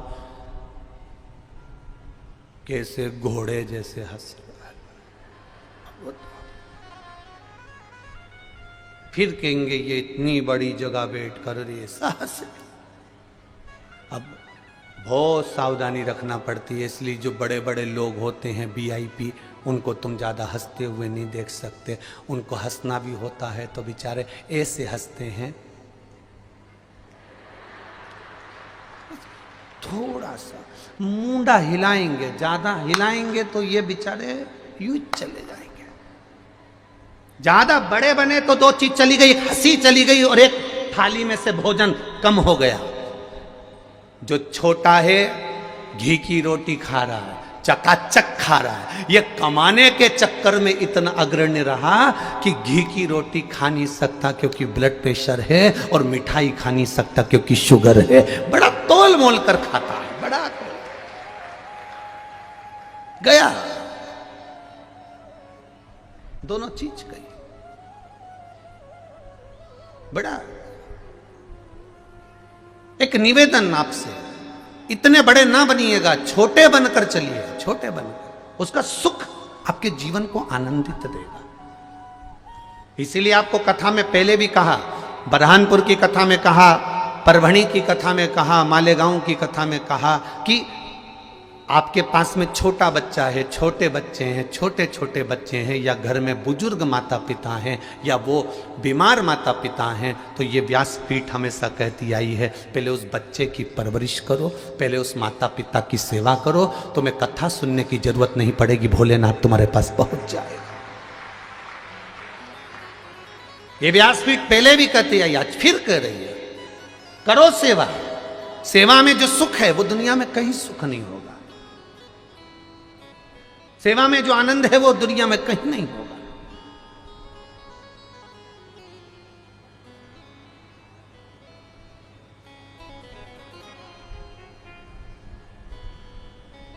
महाराज तेरी कृपा बिना न हिले एक भी अणु, लेते हैं श्वास तेरी कृपा से तनो तनो।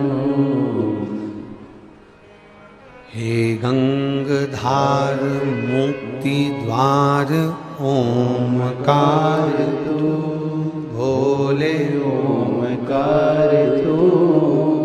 आयो शरण तिहार शंभु तार तार तू।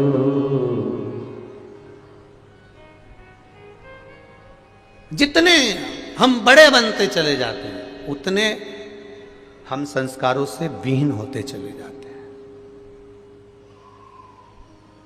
पर बड़े बनने में आपके विश्वास की प्रबलता होना चाहिए। महाराज,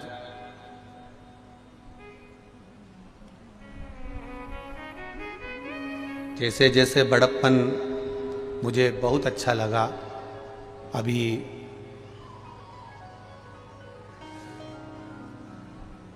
अंबानी परिवार ने एक चीज संसार के लोगों को बहुत अच्छी दर्शाई। एक चीज अंबानी परिवार ने संसार के लोगों को बहुत अच्छी दर्शाई। करोड़पति अरबपति होने के बाद भी शादी करी तो बेटे बहू किसी हिल स्टेशन पर नहीं गए, वो बेटे बहू सारे देवालय और शिवालय घूमते रहे। ये प्रेरणा दी। और आप लोगों ने भी मीडिया में देखा होगा, सोशल मीडिया में देखा होगा, कहीं नाथद्वारा जा रहे हैं, कहीं तिरुपति जा रहे हैं, कहीं काशी जा रहे हैं, कहीं सोमनाथ जा रहे हैं, कहीं मल्लिकार्जुन जा रहे हैं। ये प्रेरणा दी है।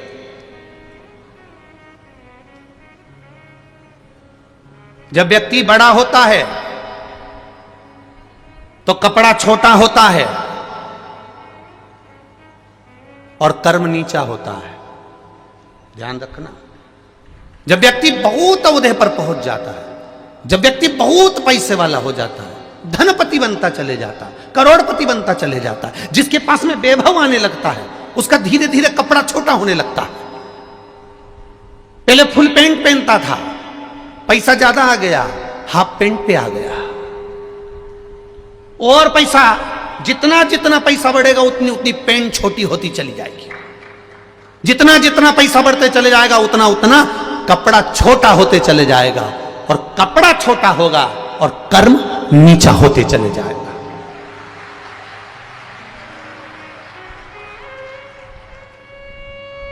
पर कई करोड़पति और धनपतियों को देखा जिन्होंने पेट्रोल पंप पर काम कर कर तगाड़ी धोकर अपनी जिंदगी बनाई। उनके कपड़े छोटे नहीं हुए और उनका कर्म भी नीचा नहीं हुआ, वो भी प्रबल ही रहा। प्रबल। बहुत पढ़े लिखे बेटा बेटी हो जाते हैं, बहुत अव्वल पढ़े हुए हो जाते हैं। मैं उनसे एक बात कहना चाहूँगा कि तुम बहुत पढ़ गए, बहुत लिख गए, बहुत फैक्ट्रियाँ तुम्हारी हो गई, बहुत दौलत तुम्हारे पास हो गई, पर एक बात कहूँगा, मेरे भारत की संस्कृति सभ्यता को मत भूलना।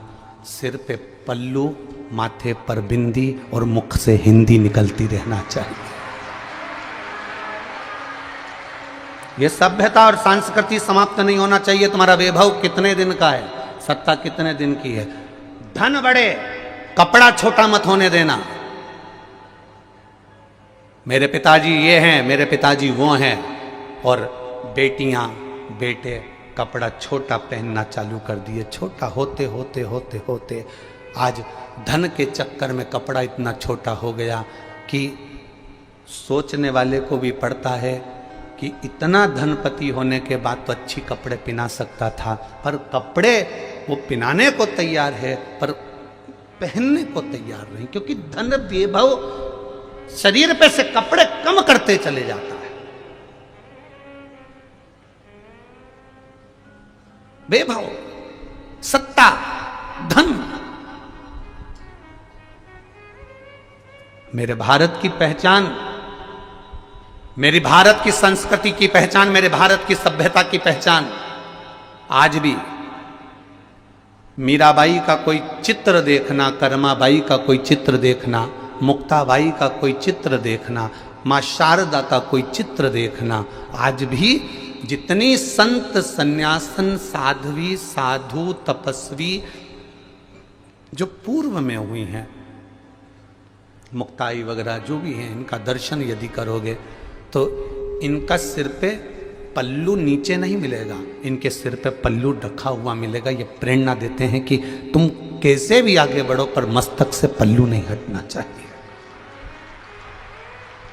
आज क्या हो रहा है, क्या वस्त्रों की आजकल फैशन इतनी विचित्र आ गई कि उसका क्या वर्णन करो, क्या कहो उसको।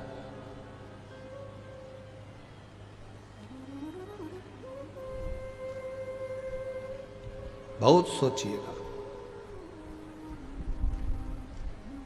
मत बुरे कर्म कर बंदे वरना पछताएगा, भगवान की आंखों से तू बच नहीं पाएगा, तू बच नहीं पाएगा। इसलिए कर्म की प्रधानता को मानकर ये ना सोचे कि वैभव बहुत हमारा है तो हम वस्त्र कैसे भी पहनेंगे चल जाएगा, ना ना ना ना, उसको धारण करना है तो हमें हमारी भारत की सभ्यता से, हमारी संस्कृति से धारण करो। पहनो, पहनावा पहनने को मना नहीं, पर जो लायक हो वो पहनो। अब ऐसे तो कितना गाना गाते हैं जब दूल्हा स्टेज पे आता है, जब दूल्हा स्टेज पर आता है तो कितनी धुन बजती है। वो एक गाना गाते ना, अजीबो शान शहंशाह। जब दूल्हा स्टेज पर आ रहा है और डीजे पर गाना बज रहा है, अजीबो शान शहंशाह। अब दूल्हे को भी लग रहा है कि मेरे लिए गाया गया है, मैं शहंशाह। और जिसकी शादी में इतने जोरदार जोरदार गाने बजे कि उसको शहंशाह बना दिया, बाद में उनकी पत्नी उनसे कहती है दूध की थैली लिया और ताबील लपेट के जाए तो क्या लगे। ताबील लपटी हुई है और पत्नी कह रही है दूध की थैली लिया। अब वो अजीबो शान शहंशाह दूध की थैली लेने गया। दोस्त कह रहा है आज तो तू तो रोज 8:30 बजे उठता था, आज 6 बजे। अरे वैसे ही आज नींद नहीं आई मारे, आज मारे नींद नहीं आई। तो क्या थारे को तो मैं पहचानूं, तू 9-10 बजे उठने वाला, भाभी आई जब से तो तू फिर भी 8-8:30 बजे उठ जाए है। पर आज तो गजब कर दिया तेने, 6:30 बजे, बस मारे नींद नहीं आई। इतने में पीछे डीजे में फिर गाना चल, अजीबो शान से। इतने में ये चिल्ला के बंद कर दे इस गाने को, बंद करो, बंद कर दे इस गाने को। उसने पूछा क्यों बंद करूं, मेरी दुकान पे बज रहा है, मेरी दुकान पे बज रहा है, नहीं करना बंद, नहीं बंद कर तू इस गाने को। पूरी जिंदगी नाश कर दी इस गाने ने। स्टेज पे माला लेकर खड़ा था जब गाना बज रहा था, अजीबो शान शहंशाह। वो शहंशाह को काबिल पे दूध लेने भेज दिया। ना ना, हमारी भारत की सभ्यता संस्कृति ये ज्ञान देती है कि आपके मस्तक पर रखा हुआ वो वस्त्र का टुकड़ा, आपके मस्तक पर रखा हुआ वो एक छोटा सा चीर, आपके मस्तक पर रखा हुआ एक छोटा सा वो कपड़ा, वो साधारण नहीं है, वो आपके पूर्वजों का हाथ आपके सिर पर रखा हुआ है। वो आपके पूर्वजों का हाथ आपके सिर पर रखा है।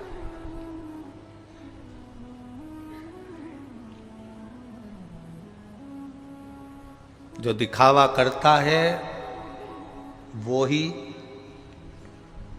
जाता है। जो मंगल सूत्र सिर पे पल्लू हो और मंगल सूत्र भी अंदर ढका हुआ हो तो किसी के बाप में दमनी की चोरी करके बता दे। और आदत पड़ी है ना,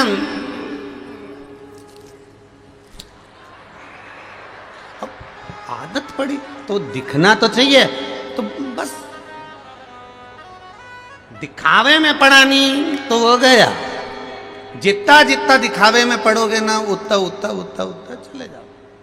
दिखावे में पड़ा हुआ श्रेष्ठता नहीं है। जितना दिखावा करोगे उतना दुख पाओगे। एक छोरी गार्डन में बैठ के बोल रही थी, बस तुम क्यों चिंता करते हो, अपन दोनों की शादी हो जाए, बस अपन दोनों की शादी हो जाए, तुम्हें चिंता करने की जरूरत नहीं, मैं पूरे घर को स्वर्ग बना दूंगी। अब ये घर को स्वर्ग बनाने चली और घर में रहने वालों को स्वर्गवासी।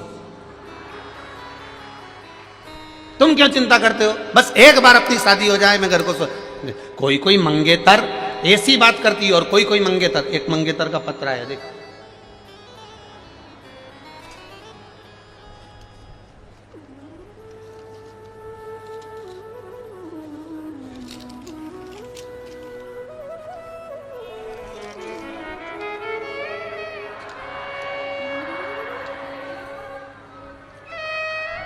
मैं जय पाठक काशी का रहने वाला हूं। कहीं बैठे हो जय पाठक तो हाथ हिला सकते हो। मैं जय पाठक काशी का रहने वाला हूं महाराज जी। मेरा जॉब पुणे में है। मेरा मोबाइल नंबर ये है, आप लोग भी पत्र को टीवी पर पढ़ सकते हो। मैं महाकालेश्वर और सीहोर दर्शन के लिए, मेरी मंगेतर को दर्शन कराने के लिए छत्तीसगढ़ गया था। वहाँ हम यहाँ कुबेरेश्वर धाम आए हैं। महाराज मैं बाबा का क्या बखान करूँ महाराज जी। मैं 10 से 12 साल से गुटखा खाने की लत थी। 10 से 12 साल से गुटखा खाने की लत थी महाराज। बाबा की कृपा ऐसी हुई महाराज जी, मेरी मंगेतर ने शिव जी के मंदिर में ले जाकर एक दिन मुझे खड़ा करा और शिवजी पे से एक बेलपत्र उठाकर मुझे दिया और एक बेलपत्री मुझे शंकर जी की दे दी और उसने एक ही बात कही, आप शिव मंदिर में आए हो। सीहोर वाला महाराज कहता है, शिव के दरवाजे पर हमेशा सत्य बोलना। एक बात कहूं, ये बेलपत्र आज खाओ और गुटखे को त्याग दो। गुरुदेव 10 से 12 साल तक मेरे पूरे परिवार ने उस गुटखे को छुड़ाने का प्रयास करा। 30 से 40 गुटखा प्रतिदिन खाता था। एक बेलपत्री मेरी उस मंगेतर ने मुझको दी। मैंने शिव मंदिर में जिस दिन से खाई, गुटखे से ऐसी नफरत हो गई कि आज मैं उस गुटखे को छोड़ चुका हूं, नहीं खा। धन्यता है आपकी, साधुता है। ये आपका प्रयास है शिव के प्रति। दुनिया के लोग आज के समय में शंकर जी के नाम से बहुत नशा करा रहे हैं। भांग पियो, शंकर जी की प्रसादी है।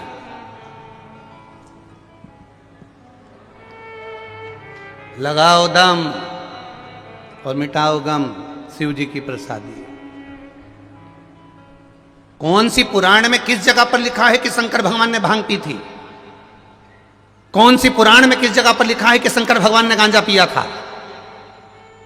कौन सी पुराण में किस जगह लिखा है कि शंकर भगवान ने चिलम लगाई थी? तुम्हें शौक है इसलिए तुम देवताओं को बदनाम करते हो। मेरा महादेव कभी गलत काम नहीं करता। मेरा महादेव कभी गलत काम नहीं करता, क्योंकि मेरा महादेव प्रेरणा देता है। अगर गलत काम करते होते मेरे महादेव तो पहला झगड़ा होता अमृत के लिए। मैं विष नहीं पीऊंगा, मुझे अमृत लाके दो। पर विष पी गया कि मैं क्रोध नहीं चाहिए, झगड़ा नहीं चाहिए। क्या करूंगा उसने अमृत का?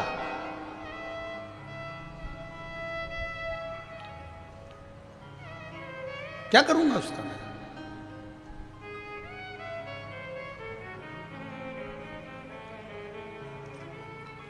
एक घर में इकट्ठे रहने से परिवार नहीं होता। जी सुन लो री, जहां जहां से आई हो, और जी जाओ तुम भी।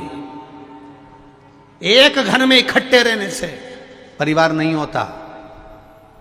एक साथ रह रहे हो, इकट्ठे रह रहे हो, एक जगह पर खाना बन रहा है, एक जगह पर भोजन बन रहा है, और सबसे कहते फिर रहे हो हम 5 भाई का परिवार एक साथ रहता है, 6 भाई का परिवार एक साथ रहता है, 4 भाई का परिवार एक साथ रहता है, 3 भाई का परिवार एक साथ रहता है, 2 भाई का परिवार एक साथ रहता है। ये तुम दुनिया भर में कहते फिर रहे हो। एक साथ रहने से परिवार नहीं होता। परिवार की प्रधानता होती है कि परिवार में कोई दुखी तो नहीं है, किसी को कष्ट तो नहीं है, जो आपको अपने दिल की बात बता दे वो परिवार होता है। एक जगह एक रसोई घर से खाना खाने से परिवार नहीं होता। अपने दिल की बात बता देने से, अपने गम को बता देने से, अपने एक श्रेष्ठ भाव को तुम्हारे सामने प्रकट कर देने पर, उसके दिल की बात को तुम समझ जाओ, उसके हृदय की बात को तुम समझ जाओ, उसके चित्त बात को तुम समझ जाओ, तो समझो कि परिवार में रह रहे हो। और मालूम पड़े एक जगह रोटी बन रही है, सब अपना अपना कमरा में खाया पिया, दुकान धंधे पानी पे गए, रात को बैठ गए, खाया पिया चल दिया, इसको परिवार नहीं कहते। परिवार में इसका चेहरा क्यों उतरा है? माँ तू दुखी क्यों है? पिता तेरे मन में क्या बात चल रही है? ये छोटे भाई के बच्चे को क्या हुआ, बड़े भाई के बच्चे को क्या हुआ, इसको क्या हुआ? ये परिवार है जिसमें एक दूसरे के प्रति समर्पण का भाव है, एक दूसरे के प्रति दर्द जागृत हो, एक दूसरे के प्रति प्रसन्नता का भाव जागृत हो, उसको परिवार कहते हैं। खाना एक जगह बन रहा है, हम 5 भाई का परिवार, 6 भाई का परिवार एक जगह रह रहे हैं, पर इनसे पूछो तो एक गंगा जा रही, एक यमुना जा रही, बस खाना एक जगह बन रहा है, बाकी की खा भी एक जैसा नहीं रही है। इसका पति खाने आया तो जगदम्बा उतर के नीचे आई, फिर उसने परोसगारी करी, उसने बनाया। उसका पति आया तो जगदम्बा उसकी आई चंद्र घंटा, उसने खिलाया। फिर आ गई कुसमांडा, फिर स्कंदा, फिर उसके बच्चे आए तो उसने दूध भर कर दिया, उसके बच्चे आए तो उसने चाय बना कर दी, उसके बच्चे आए तो उसने बॉर्नविटा बना कर दिया। ये कहां की रीति है? 5 एक रसोई घर में मिलती। जीजी ला मैं थाली लगा दूं, जीजी ला मैं ये सामान कर दूं, उसको परिवार कहते हैं। दिन भर गप्पो जैसा मुंह बना के फिरे और केम परिवार परिवार परिवार में दे, इसको परिवार नहीं कहते। प्रसन्नता जिस परिवार में होती है उसकी परिवार की उन्नति परमात्मा स्वयं करता है, स्वयं।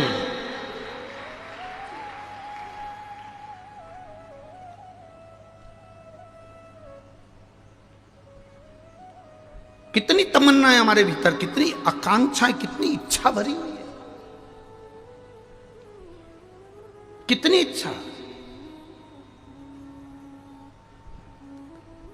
कोई ऐसा मिल जाए जो मेरे सारे दुख मिटा दे।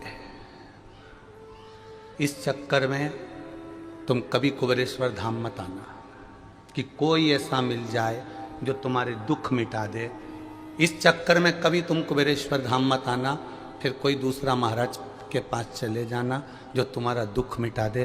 कुबेरेश्वर धाम पर आना तो इस चक्कर में मत आना कि कोई ऐसा मिल जाए कि मेरा दुख मिटा दे, क्योंकि किसी की सामर्थ्यता नहीं कि आपका दुख मिटा दे। राम जी का दुख राम जी को मिटाना पड़ा था, कृष्ण भगवान का दुख भगवान कृष्ण को मिटाना पड़ा था। आपका दुख आपको मिटाना पड़ेगा और वो भजन के बल पर मिटाना पड़ेगा।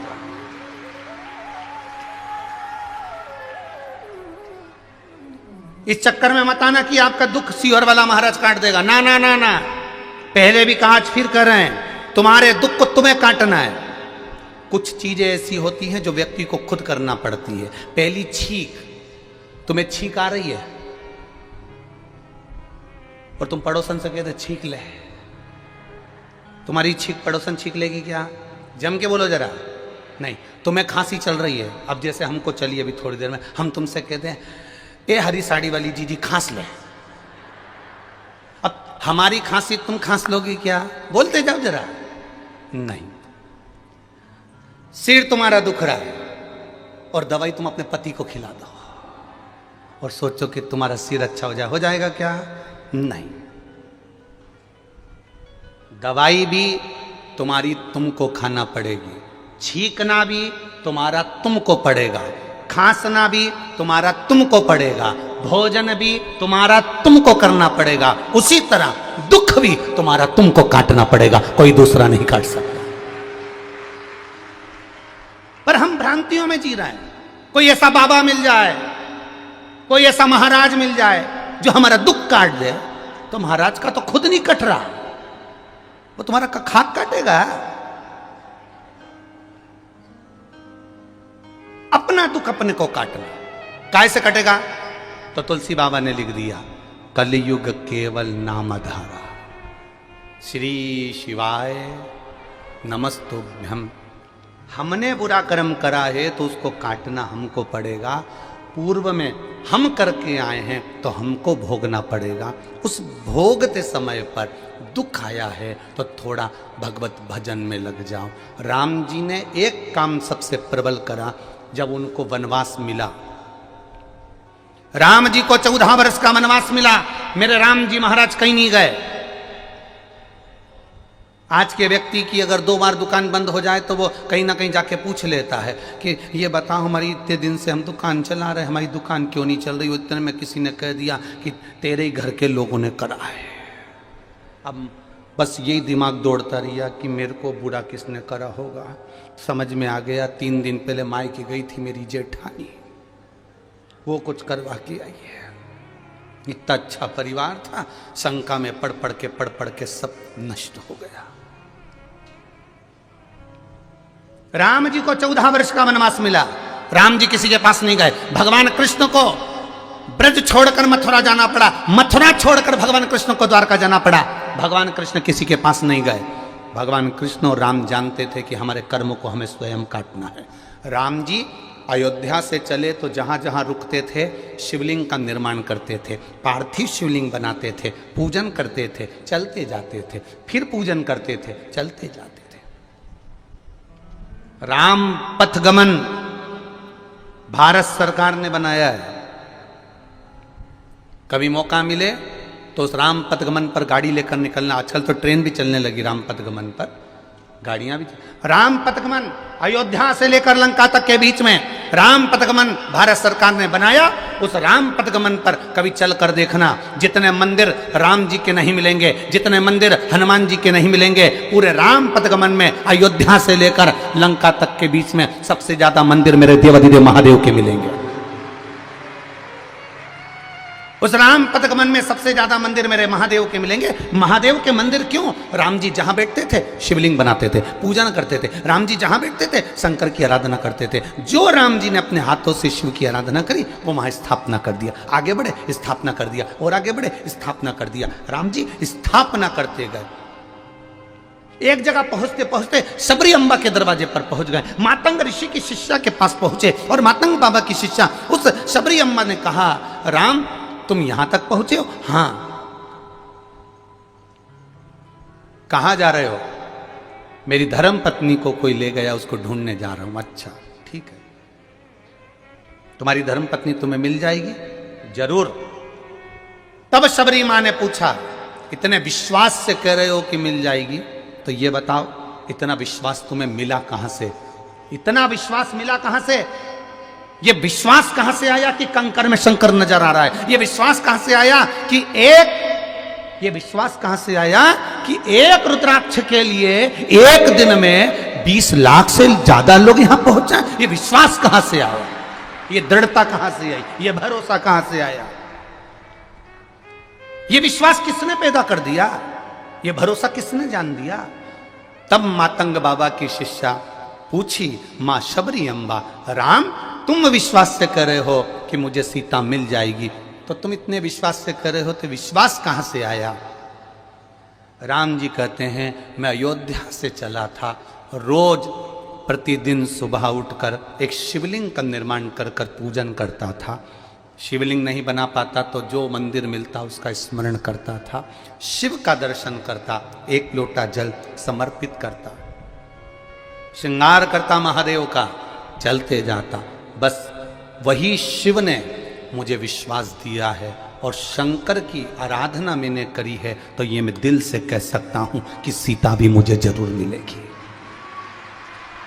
वो सीता नहीं है, वो भगवान राम की मंजिल तक पहुंचना था उनको, उस मंजिल तक मुझे। तो आप भी शंकर के मंदिर जा रहे हो, एक लोटा जल चढ़ा रहे हो, शिव जी पे बेलपत्र चढ़ा रहे हो, शंकर भगवान का गुणगान कर रहे हो, शिव मंदिर में झाड़ू लगा रहे हो, शंकर भगवान के मंदिर में पोछा लगा रहे हो, ये तुम्हारा विश्वास जागृत हो गया कि मुझे ये विश्वास है कि भोला सब दुख, ये मेरा विश्वास पक्का हो गया कि वो दुख काटेगा तो वही काटेगा। फिर वही वाली बात आ गई जो आपको मालेगांव में कही थी, बच्चा रोता है तो माँ कह देती है बाबा आ रहा है, बच्चे ने रोना बंद कर दिया। आधा घंटा बच्चे ने देखा चारों तरफ घूम घूम के कोई बाबा नहीं आया तो फिर चालू हो गया पे, फिर चालू हुआ तो माँ ने वो बाबा आया, बच्चा फिर चुप हो, फिर कहा, बच्चा फिर रोया तो कहे वो बाबा आया, बच्चा फिर चुप।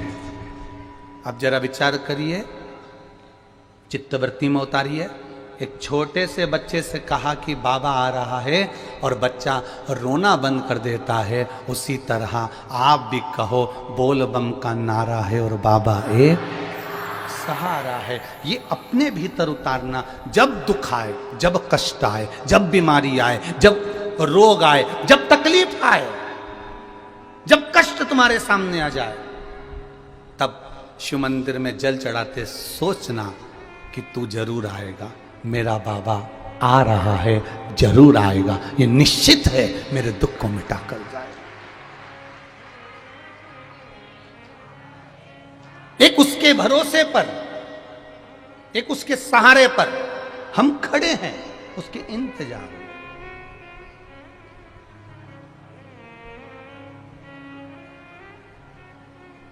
उसको पुकारो। सुन के भक्तों की पुकार हो के नंदी पैसा काशी नगरी से आए मेरे भोलेनाथ। सुन के भक्तों की पुकार हो के नंदी पे सवार काशी नगरी से आए मेरे भोलेनाथ। सुन के भक्तों की पुकार हो के नंदी पे सवार काशी नगरी से आए हे मेरे भोलेनाथ।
में रमाए देखो डमरू बजाए कैसा निराला भोले रूप सजाए।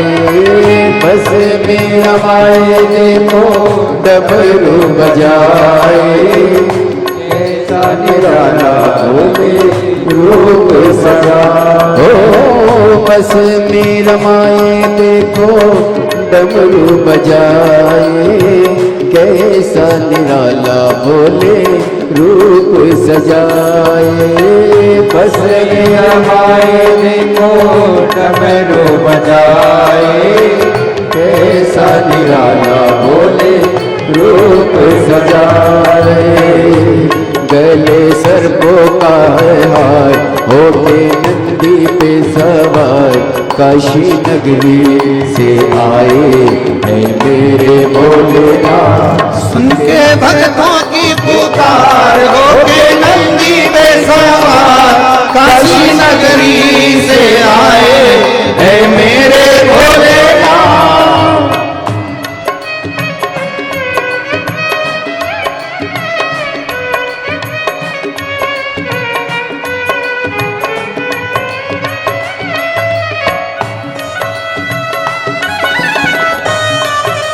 जय हो।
छाल पहने भोले जटाओं में गंगा चम चम चमकता है माथे पे चंदा।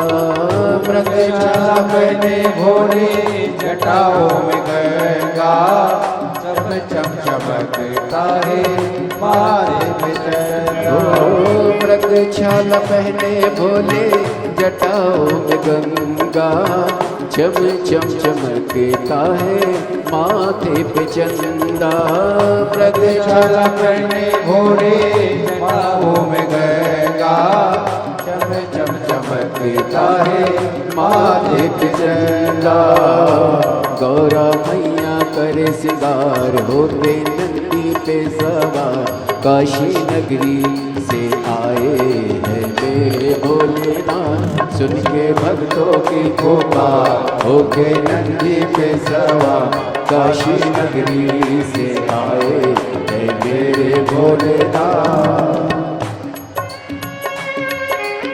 हरि बोल राधे।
देव के देव इनकी महिमा महान है, भोले भक्तों के ये तो भोले भगवान है।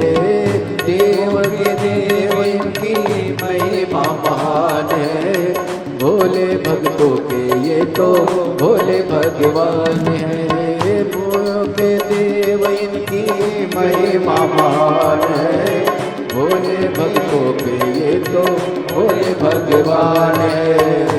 करने भक्तों का उद्धार होके नंदी पे सवार काशी नगरी से आए हैं मेरे भोलेनाथ। सुन के भक्तों की पुकार होके नंदी पे सवार काशी नगरी से आए हैं मेरे भोलेनाथ। सुन के भक्तों की पुकार होके नंदी पे सवार काशी नगरी से आए हैं मेरे भोलेनाथ। होके नंदी पे सवार सुन के भक्तों की पुकार काशी नगरी से आए है मेरे भोलेनाथ। सुन के भक्तों की पुकार होके नंदी पे सवार काशी नगरी से आए है मेरे भोलेनाथ। हो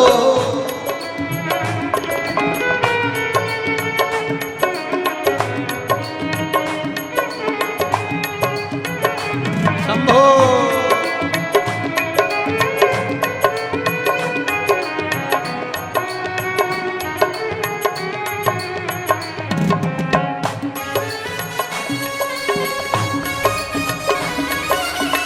राधे जय हो।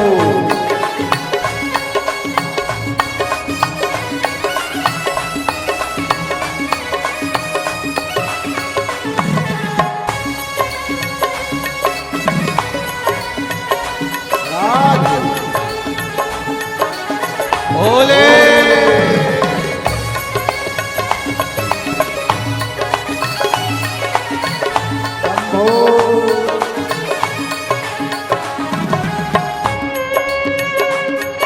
जय हो।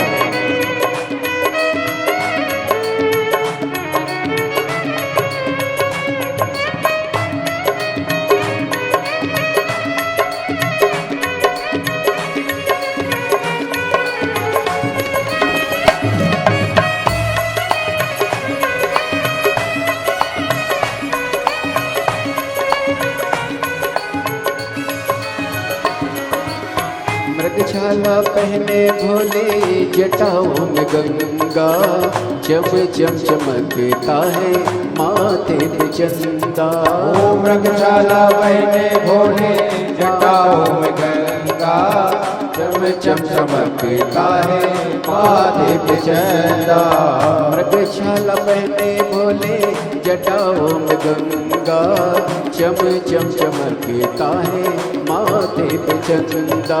ओ मृगशाला पहने भोले जटाओं में गंगा, चम चम चमकता है माथे पे चंदा।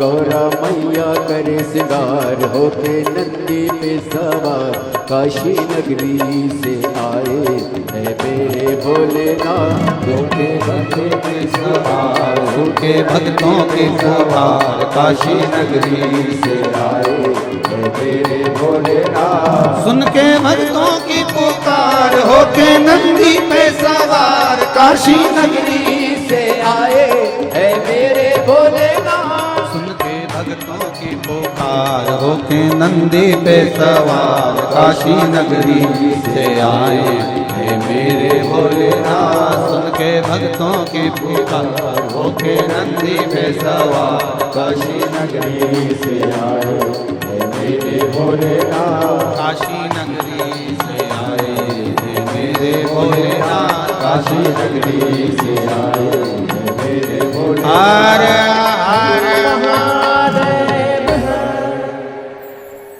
अपने स्थान पर बैठकर भगवान देवज्ञ महादेव से प्रार्थना करें। अपने हृदय की बात दिल से बाबा देवज्ञ महादेव से कहें। भाव से कंकर शंकर की धरा, पुण्यमय आनंदमय भूमि, जहाँ शिव कंकर शंकर के रूप में विराजमान है। ऐसी पुनित पावन भूमि पर बैठकर दिल से अपने हृदय की बात जोड़कर बाबा से कहिए, श्री शिवाय नमस्तु, श्री शिवाय नमस्तु, श्री शिवाय नमस्तु, श्री शिवाय नमस्तु, श्री शिवाय नमस्तु। भोला सब दुख काटो मारा, ओ भोला सब दुख काटो मारा। शिव शंकर जपूं तेरी माला, भोले बाबा जपूं तेरी माला। भोला सब दुख काटो मारा, ओ भोला सब दुख काटो मारा। वेश है मंगल मंगलकारी, वेश है मंगल मंगलकारी। शमशान वासी हमारा, शमशान वासी हमारा। भोला सब दुख काटो मारा, ओ भोला सब दुख काटो मारा। भगवान शिव ओघड़दानी त्रिकालदर्शी कैलाशी अविनाशी शिव तत्व कह, अपने कर्म के अनुसार भोगना हमको है। शिव महापुराण की कथा कहती है, जिस समय पर मां जगतजननी पार्वती मैया भगवान शंकर जी के साथ में पाणी ग्रहण संस्कार कर रही हैं, माता पार्वती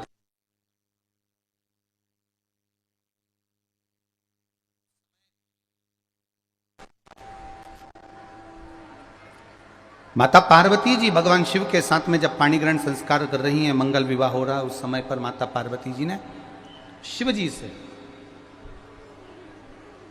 कुछ हृदय की बातें कही। अब जरा देखिएगा, बहुत सुंदर प्रसंग है ये वाला। इस प्रसंग को आप अपने जीवन में उतारने का प्रयास करिए। पार्वती जी ने भगवान शिव से अपने हृदय की कुछ बातें भगवान शंकर से कही। हे बाबा, हे देवादिदेव महादेव, त्रिकालदर्शी कैलाशी अविनाशी, हे शिव, आप जब शमशान से चले थे तो भस्म रमाकर, जटा जूट पहनकर, जटा रखकर, मृगछाला बांधकर, संपूर्ण भस्म आदि को लपेटकर आप मेरे दरवाजे तक आए। हे भोलेनाथ, हे शंभु, हे त्रिकालदर्शी, हे कैलाशी, केवल आपसे इतना सब पूछना चाहती हूं। मेरे बाबा,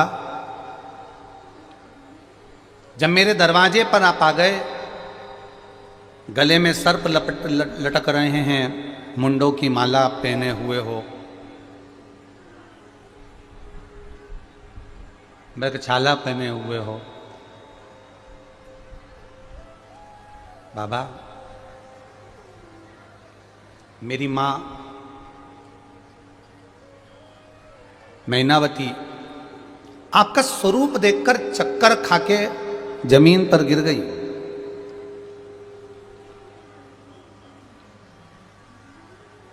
मेरी माता चक्कर खाकर जमीन पर गिर गई, आपका केवल स्वरूप